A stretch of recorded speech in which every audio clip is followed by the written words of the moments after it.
'cause I love this life. It feels alright, and there's no reason to fight this feeling, 'cause I love this life. It feels alright, and the future's bright. It feels alright,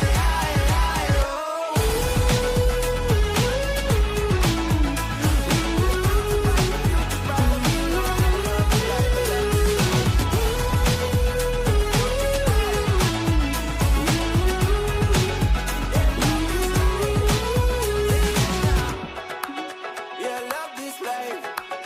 Yeah, love this life. Yeah, love this life.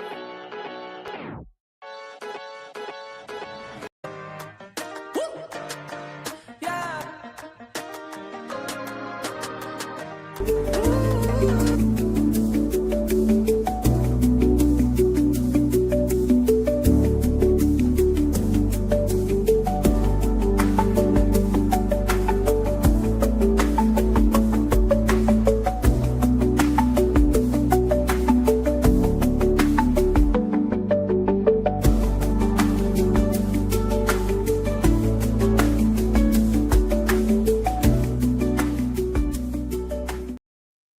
What is going on, guys? We're back for another live here. What's going on, Ethan? How we doing? Good. Let's go. How's the week been for you so far? It's flying by. I don't I know. know, right? It's gonna be June. Craziness. It's gonna be June in 2 weeks here. Oh my god, it's wild. Where is 2025 gone, dude? It's insane. I don't know. Absolutely insane. If you guys are just joining us, we're here for our live Q&A. We do these every single week. If you have any questions around scaling your video business, drop that down below. We're live here on Instagram. Over here, we're live on YouTube, Facebook, LinkedIn, all of the platforms here. So if you have any questions, drop them down below. We're just going to be going over any sort of lessons we've learned from scaling video businesses to 50 to 100 to multiple hundreds of thousands of dollars every single month. So then you guys can take those lessons, implement them into your own video businesses, and scale and make more money. So let's get us started. Let's go over a couple of wins here. I'm going to go over, let me pull up our Slack channel here. One sec.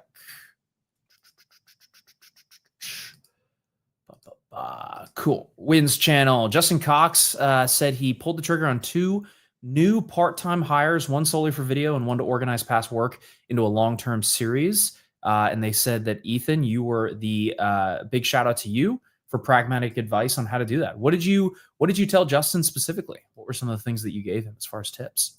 I think he had just been like given the same person just like too many chances month over month. Okay. So maybe letting go of a bad person and then bringing a better person in. Yeah, and especially with how easy it is to hire an editor too. Like there's so many options out there. There's no need to keep hoping for something to improve. Yeah, for sure. So I mean, if you're given, how many chances do you typically recommend people give their people or people on staff or whatever before you kind of say, hey, this is probably not the right person for me, I need to let this person go? Like, what do you typically look for there? I guess it depends on like the size of the problem, but it was like the same thing over and over again, which I think was the bigger issue. Was not the necessarily like the amount of time that it was, but it was like correcting the same thing over and over again. Okay, so then if you're just like saying the same thing over and over again, the person just doesn't seem to be getting it, then hey, maybe it's time to bring someone new in, bring some new people in, and retire that old person at that point. Sounds like. And he would still have to step in like at the end and do some QA like before it went out to the client too. Yeah, I mean, if you're hiring somebody, and I think some people will see that and they'll be like, man, I should just stop hiring people. Hiring people doesn't work, right? And maybe they say that to themselves, but I think that's the wrong lesson to learn a lot of times. I think it's, what could I do as a leader to make sure the next time I hire somebody, it does work out, right? I think a lot of times people are like, oh, well, you see, I hired this person, it didn't work out, and I'm never hiring anybody again. Or like I hired this coach and it didn't work out, right? I'm never hiring a coach again. It's like saying that you went on a date with somebody and you didn't marry them. It's like, it takes people, right? It takes volume. It takes, people to come into your organization and see who's a good fit, who's not. And it doesn't mean you should stop taking chances like that. It just means that you probably need to do a better job of hiring and doing more volume, doing more interviews, and then turning that into somebody who is coming into your team and then training that person, right? That's huge. So Big takeaway there for sure. Let me pull this back up here. A couple of other wins that we got going on. Dun, dun, dun. Tony said he got someone who clicked his ad on Sunday night.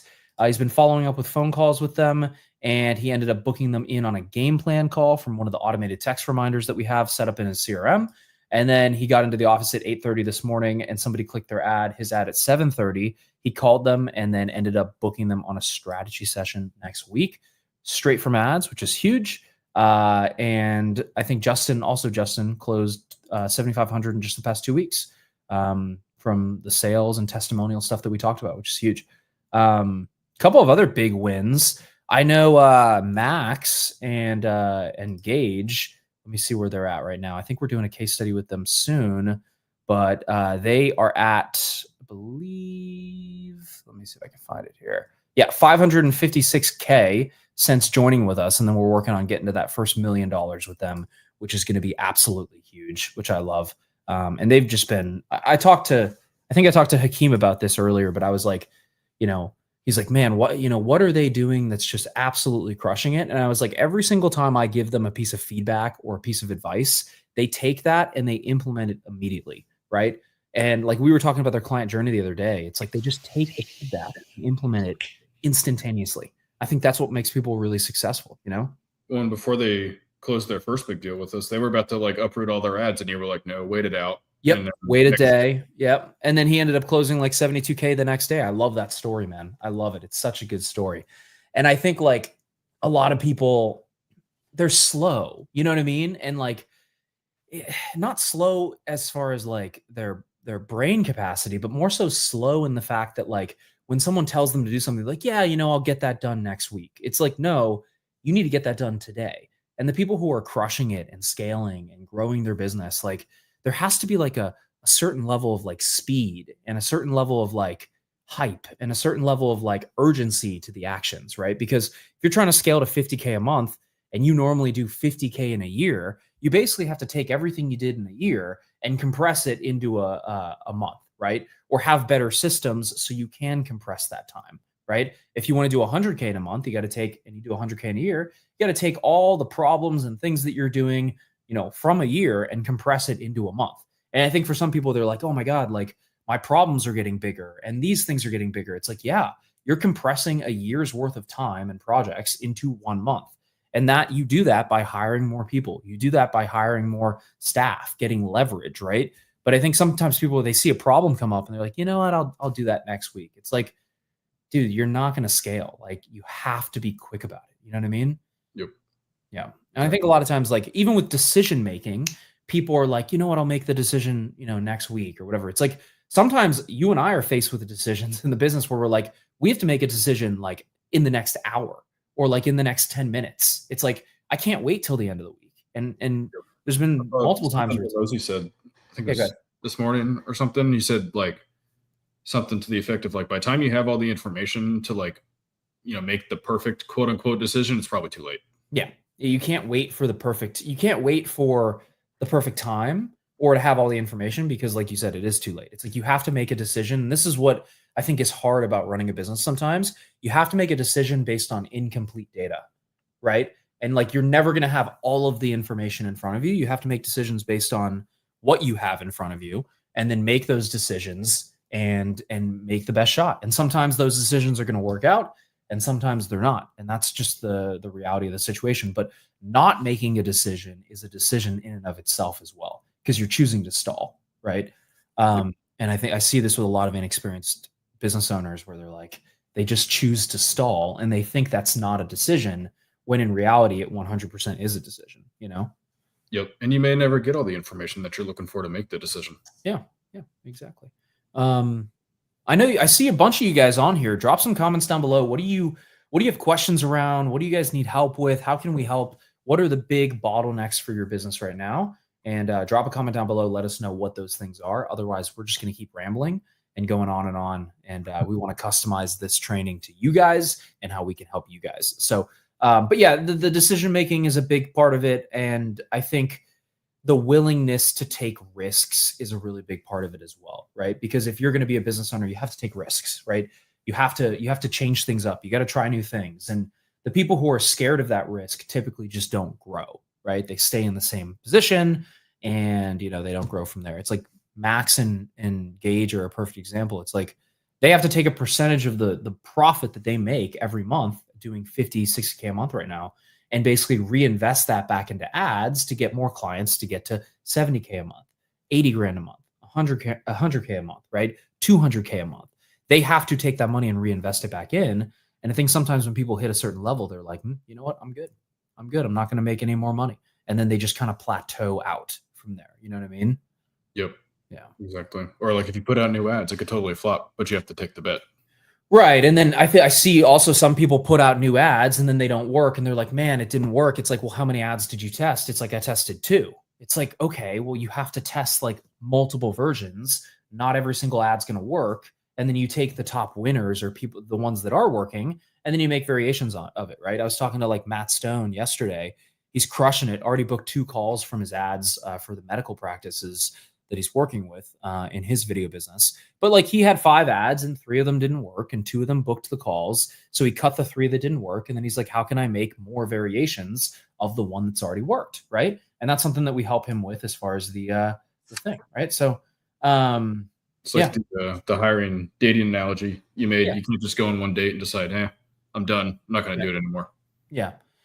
And also the thing that I see, and back to speed again, it's like people will launch ads and then like they won't work. And then they'll take like 4 weeks to shoot new ads. And I'm like, dude, like you got to make new ads like tomorrow. Like you have to prioritize this. And like, yeah, I'm busy on shoots. I'm busy with XYZ. It's like, guys, you're always going to be freaking busy. Like you got to prioritize this. Or people we talk to, they're like, yeah, I really want to scale my business. But then, when it comes time to actually like make the jump and scale their business, they're like, I'm so busy with projects right now. I don't really know. It's like, well, yeah, you're always going to be busy with projects, right?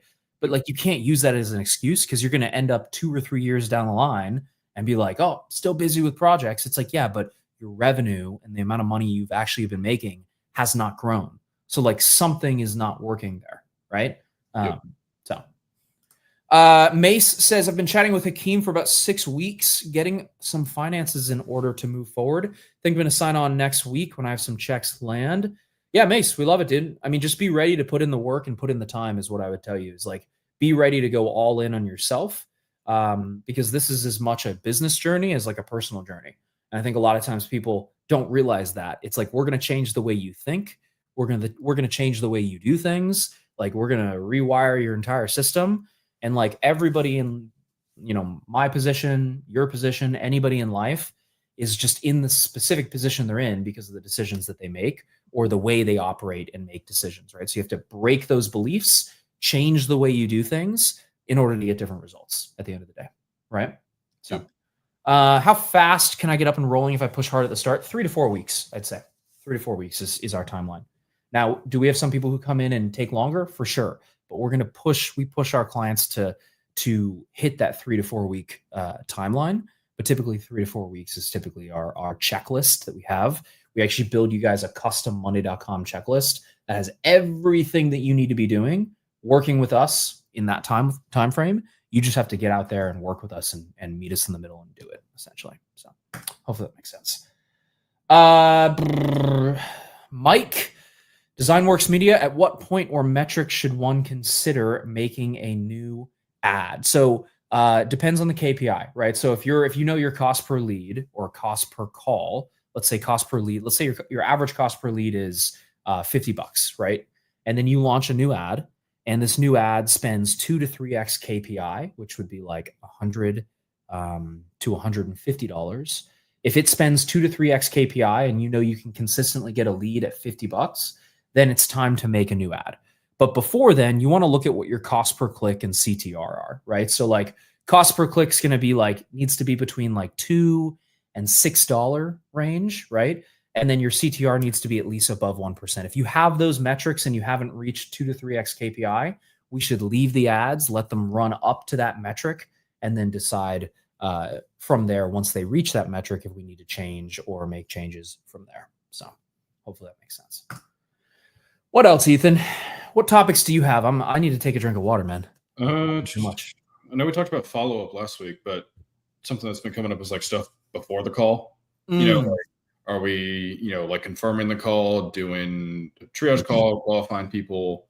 Because sometimes people will get frustrated about calls that they take, but maybe they shouldn't have been on the calendar in the first place. Let's talk about that. That's a good one. Yeah. I mean, if you guys don't already have like a VSL or a pre-call video that pre-frames the prospect prior to getting on the phone with you, then you're doing a lot of manual work on the sales call that you don't have to do.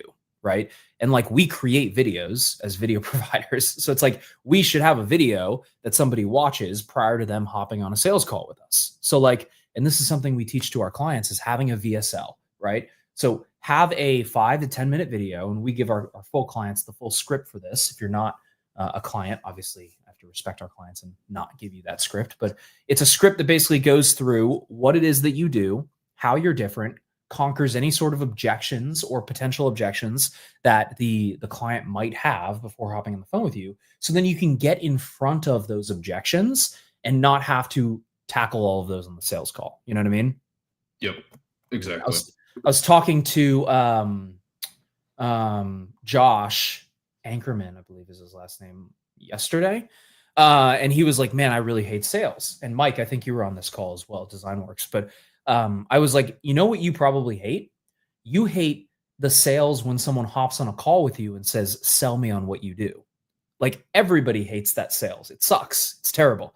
So Yep. then how do we get in front of that? How do we change that? Well, all we have to do is put a video in front of the call, pre-frame them. So then people who are like, sell me on what you do, you say, hey, watch this video prior to the call. And then we can make the actual call a productive call where we talk about your goals, what you're looking for, how we can help. And then you're not selling on the call, you're closing on the call. And those are two very different things, right? Yep.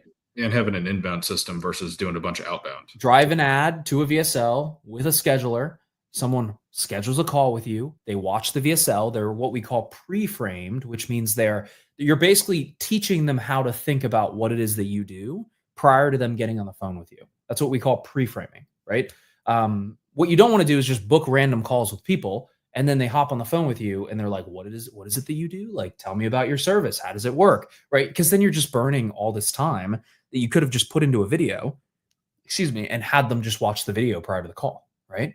So it's like, we have to think through those things, right? Having an email sequence that goes out prior to the call with objection handling content. Like, what are the top objections you get on sales calls? Take those, put them into videos, and then you pepper that in before the call. This is all boring shit, guys, but like, this is the stuff that actually makes you money and gets you more closed deals. Like, nobody's doing this. You guys are going to like skip this video. You're not going to listen to me. And then you're going to be like, I'm getting on calls with people. They're unqualified. I'm tired of it, right? I'm tired of having to deal with this. It's like, this is the stuff that you have to do, right? And then having like conditional logic on the form, right? The lead form, making sure you're getting quality leads and then pre-framing them and teaching them how to think prior to the call. So you get in front of those things. Because the easiest way to get in front of to tackle an objection is to just literally like absolve it before it becomes an objection. You know what I mean? Yep. And just little tiny things like, is the owner or decision maker coming to the call? Yeah. You guys are, and like I talked to, I think it was Kursad yesterday on the coaching call. I talked to a lot of people on my coaching call yesterday. But he was like talking to me about this doctor that booked a call with him. And the doctor was like, I don't want to hop on another call. Just send me a proposal. And I said, you have to run that call and make him respect you. You say, hey, the way we do things is by hopping on another call and going through our proposal and what we do. We don't send proposals. Instead, he was like, yeah, I can send that to you. It's like, you can't fall into their frame. You have to tell people how you do business and then how you're going to conduct the call and what that looks like. Right. So you have to lead people on these calls. You can't be a servant. You have to be like someone that they look up to and someone that they respect. If that makes sense. Yep. 100%. Mace, if you've been in our system for 6 weeks, you should know the types of businesses that we work with. Come on. I'm kidding. I'm giving you a hard time. Service-based businesses, lawyers, law firms, medical companies, any sort of company that typically sells something for a high ticket amount of money, small to medium-sized businesses is typically the types of clients that our clients work with. So, Yep. Is video the only service that you all help that you all help clients sell via ads. No, we help them with creative services. We help them with ad services. We help them with running ads for their clients. We help them with a variety, like anything that's a creative service is something that we can help our clients sell. Essentially, what we do at Master Filmmaker. Go ahead, Ethan. I was gonna say Scott does graphic design, right? Who does? Scott. Thompson? Yeah. Yeah, he does partially. He does graphic design. Yeah. It's just anything that can be sold over the phone is we help you build that system to get people booking on your calendar and then turning those people into people that show up and showing you the system for getting those people onto your calendar and then actually turning up onto a call, right? So it doesn't really matter what you sell as long as it's within the creative realm. So hopefully that makes sense. But yeah, back to the types of clients. Yes, service-based businesses, anybody who sells something for a high ticket amount of money. Mace, maybe if you have any sort of, like, what sort of businesses are you looking to work with? And then I can tell you if that's something that we do or do not do. And happy to help there. I see you guys on Instagram as well. We got Nathan, we got Keem, we got Evelyn Edits, we got 412 Matt, we got HFX6. What else? Think Visual Group, 1K Studio. We got a bunch of you guys. What other questions do we have, guys? Ethan, what are some things? What was I saying about Chris Saad? Yeah, it's just taking frame on the actual call and like knowing how to conduct a proper sales call and not being a server, but instead being a doctor who's going to prescribe a service, right? And it really comes down to the quality of lead, getting them on the phone, getting them pre-framed, and then pitching them some sort of higher ticket retainer based offer that they can then turn into, you can then turn into consistent revenue for the business, right? And having a lead gen system where people can come in every single day, week, and month, right? So Yep, that's a big point there.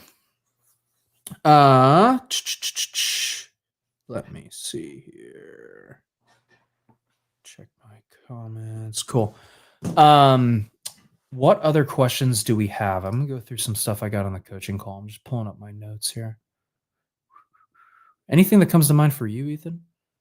No, the pre-call was a big one. Pre-call, pre-frame them, make sure by the time they're hopping on the call, they know what it is that you do, how you help them, how your video services actually work. Productize your offer. This is another thing I was talking to Josh about yesterday, is like, he's like, everything we do is custom. I've always struggled to hire a salesperson. I was like, well, yes, because a salesperson's going to struggle to sell what's in your brain. You need to take that, put it into a productized offer, which is something that we help our clients with. And then you can then hire a salesperson to get the sales stuff off your plate, you know? Yep. Projects I usually work on are sub 100K budgets, with 80% being sub 40K. I'm worried that new clients I will get won't be in that type of range. No, they definitely are. I mean, you can look at any of our case studies. We have plenty of six-figure case studies. Mike on here, not going to out him too much, but he closed multiple deals that totaled over six figures in revenue. So it just depends on who you want to go after, right? So it's 100% doable. It just matters with the type of market, what your packages look like, what your price points are, and that's something that we help our clients actually define throughout the entire process. So hopefully that makes sense. Yep. Good question though. Let's see. What else? Anything else, Ethan? Pre-call, sales process, consistent lead gen, making sure they're pre-framed. Trying to think about something a lot of people struggle with like sales is like pitching, throughout the call, like we call it solution dropping, and just not asking enough questions to the other person, which kind of feeds into the, being the doctor. Yeah. It's like when someone hops on a call and they're like, hey, what do you do? It's like you need to reframe that, turn that into something else, right? But really, guys, it just comes down to having more quality conversations with people who want what you sell. That's it. That's all we're doing. And the people who are closing like Max Engage that are doing 50, 60, 70K a month, they just have more quality conversations every single month than you do. That's it. Literally all they're doing. Like it's nothing secret. They're just having more quality conversations and then turning more of those quality conversations into deals. That's it. That's all they're doing. What should I be prepping now to hit the ground running when I jump on with you guys? Nothing. We prep everything with you when you jump in with us. So there's literally nothing you can prep because we start you from ground up. We get everything set up with you on your onboarding. You'd be doing your onboarding with Ethan here, and he would be getting everything set up with you. There's nothing you can prep prior. It's just jumping in and then getting our help doing that. So hopefully that makes sense. What else? What other questions, guys? We got to wrap it up here in just a minute. We have another client call coming up. But what other questions do we have? And we'll answer that in the next couple of minutes here. Let's see. How many clients have we worked with so far, dude? Let me look. I'm going to pull the exact number on the master financial sheet. 650. Oh my God. That's insanity. 650 clients, 1-to-1. Ethan's done, actually, I think it's more than that because we had people that came in before we started tracking a lot of stuff. That's just since 2023. It's probably closer to 700. Ethan's done 700 onboarding calls. Can you imagine that? Oh my God. And then thousands upon thousands of one-on-ones. Oh my God, dude. Can't imagine. That's insane. It's safe to say you're the expert, bro.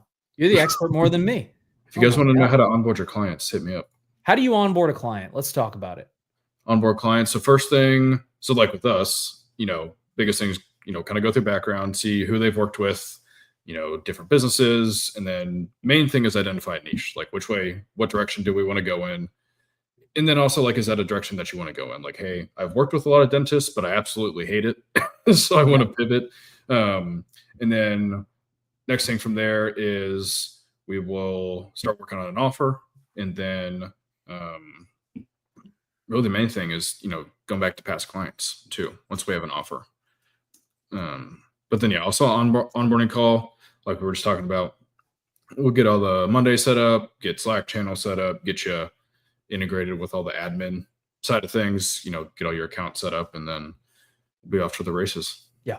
Well, I guess how important is it to do onboarding with clients, would you say? Because I know there was a small stretch when my wedding in Greece, and you were obviously there as my best man, right? It's like we went there, and I think there was a week where we had to delay some onboardings. Like, how important is it, do you feel like, having a really good onboarding is for any client experience?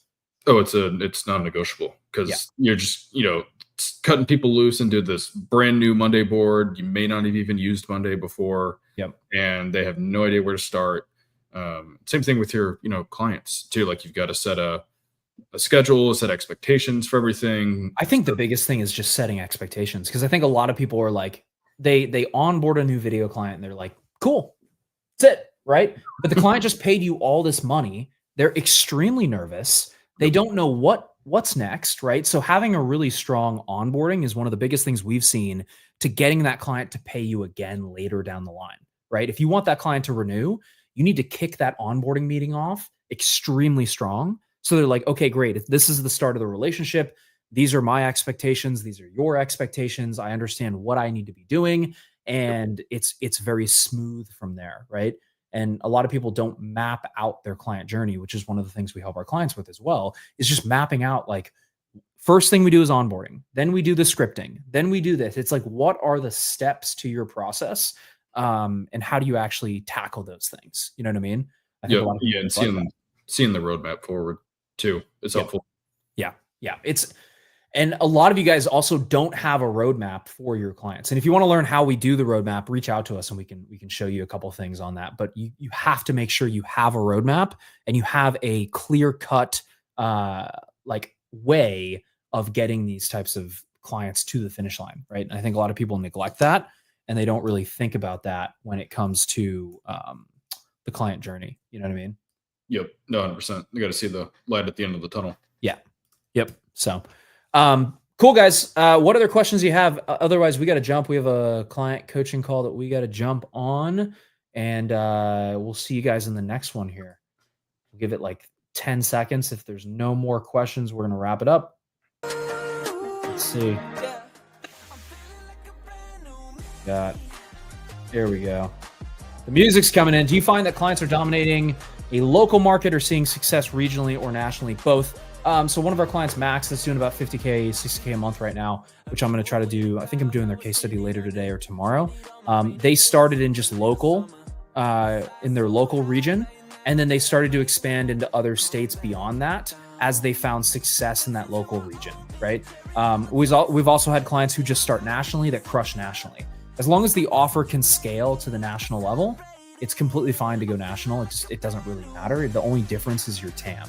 So your TAM, your total addressable market, is going to be a little bit bigger when you go national versus when you go locally. So And hopefully also, that makes sense. Niche is a factor as well. Yes, yeah, your niche side. So that's something we work through with our clients and map that out. But both, I'd say. So hopefully that makes sense. This is your question. Cool. All right, guys, we're gonna wrap it up. We'll see you guys in the next one. If you want to learn more about how we can help a master filmmaker, click the link below this video. Schedule a demo with their team, and we would be happy to see if we can possibly help. And we'll see you guys in the next one. Peace. Heartbeat down inside of my chest. The little voice in the back of my head saying, one day you'll be living the dream. You'll see. I'm feeling like a brand new me. For the very first time, I'm right where I'm meant to be. I'ma tell everybody I'm feeling like a brand